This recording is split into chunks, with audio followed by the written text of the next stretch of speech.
എല്ലാവർക്കും നമസ്കാരം. മറ്റൊരു പുതിയ വീഡിയോയിലേക്ക് സ്വാഗതം.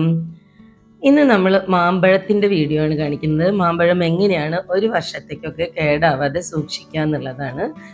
അപ്പോൾ ഇതിവിടെ വർഷങ്ങളായിട്ട് ചെയ്തു വരുന്ന ഒരു രീതിയാണ് കേട്ടോ. അതാണ് ഞാൻ കാണിക്കുന്നത്. അതിനായിട്ട് നല്ല പഴുത്ത മാങ്ങ വൃത്തിയായിട്ട് കഴുകിയെടുത്തു. എന്നിട്ട് നമ്മൾ ഇതുപോലൊരു പാത്രം എടുത്തു. ഈ പാത്രം ഗ്യാസിൽ വെക്കാനുള്ളതാണ്. അപ്പോൾ മാങ്ങ ഓരോന്നും ഇതുപോലെ പീൽ ചെയ്തെടുക്കുക, കൈകൊണ്ട് തൊലി പറിച്ചെടുക്കുക.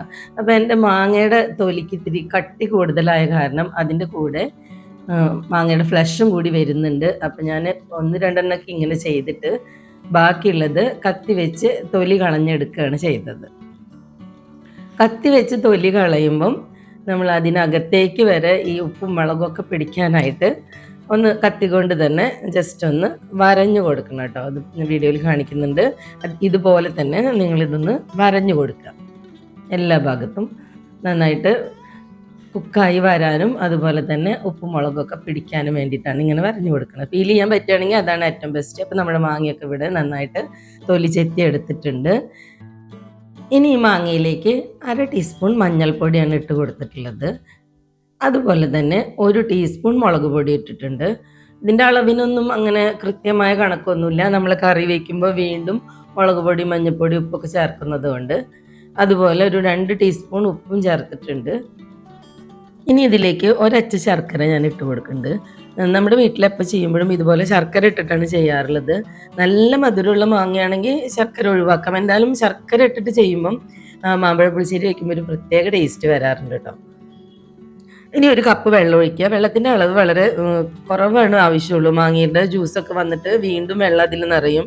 ഇപ്പോൾ എനിക്ക് 1 കപ്പ് വെള്ളം വെച്ചിട്ട് തന്നെ അരമണിക്കൂർ സമയം എടുത്തു ഇത് കുക്കായിട്ട് വരാനായിട്ട്.